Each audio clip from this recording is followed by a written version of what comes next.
Have her name is Peanut Butter, Peanut Butter, Peanut Butter, and it's kind of easy to tell why. Her coloration. Okay, first off, this is what we call a ball python or a Burmese python.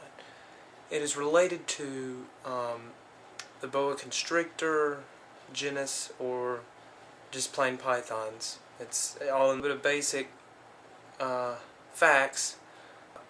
It's one of the most docile snakes, as you can tell. It's probably, they're really friendly. Some people always, freak out. Oh, snakes, slimy. Snakes aren't slimy.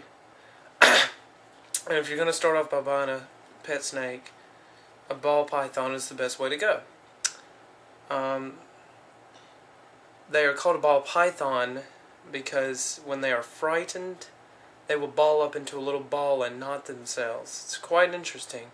As you can tell, Peanut Butter here is she's a little curious here.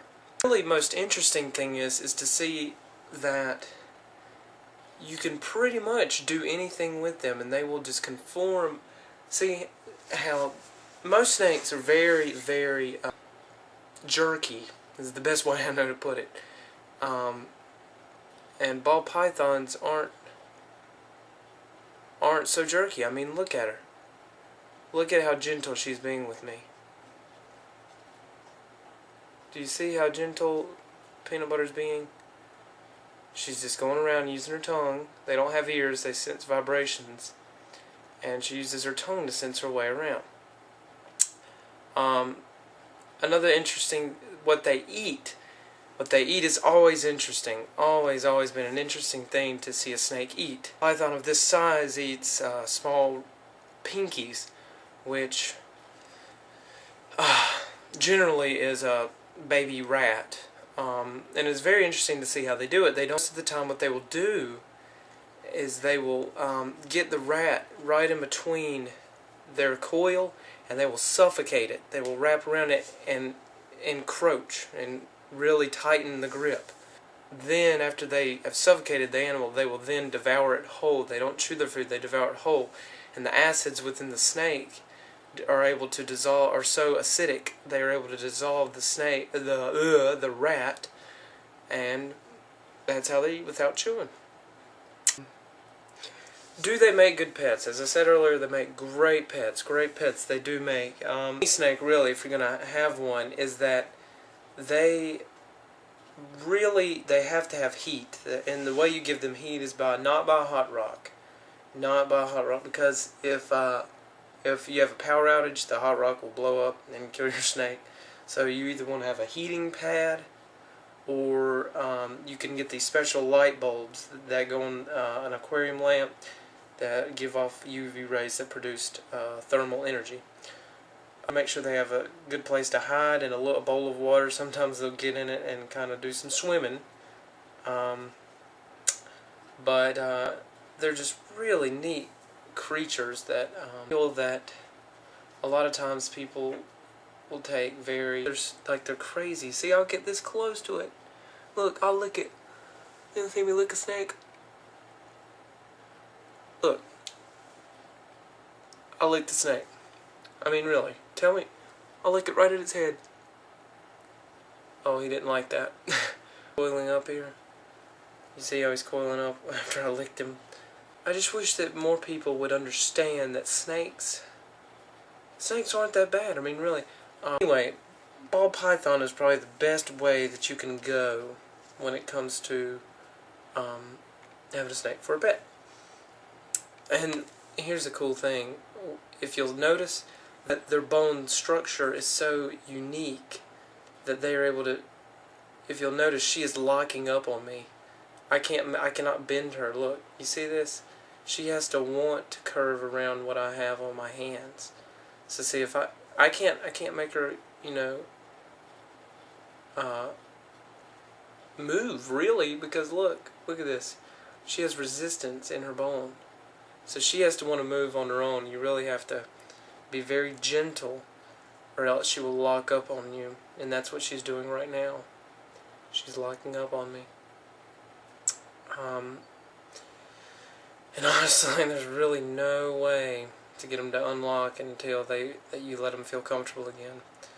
So I'm going to try to expand and get her to move a little bit here. Oh, another thing is when they're in the heat, that you will know, or when they're cold, they don't have, the light on them. They are really, really slow. Really slow. But she's been up under her heat lamp for about 30 minutes now. Turned it on about 30 minutes ago. So she's pretty chill right now. But, if she were, going to attack a rat, whatever, she would move lightning fast because they're cold-blooded. So when they're heated up, naturally their reactions are faster and their overall movement is quicker.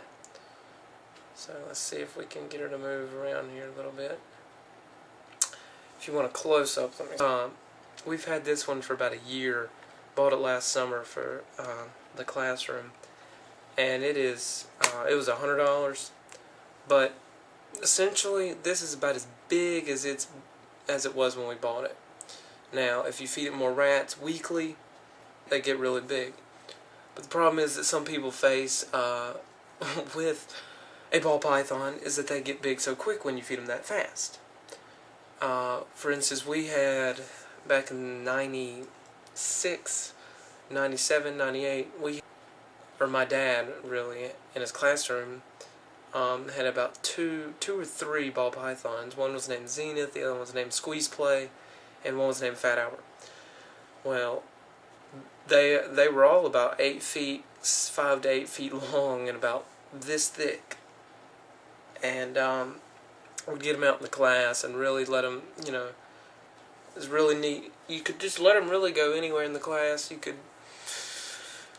let students hold them because they're so docile, they're so calm. Well, some of you who don't know, Snakes Alive is a program that Ron Cromer runs, and he's the snake amphibian man around North Carolina. And he has one that, it is huge. I mean, he carts it around in this huge plywood crate. And that thing is about,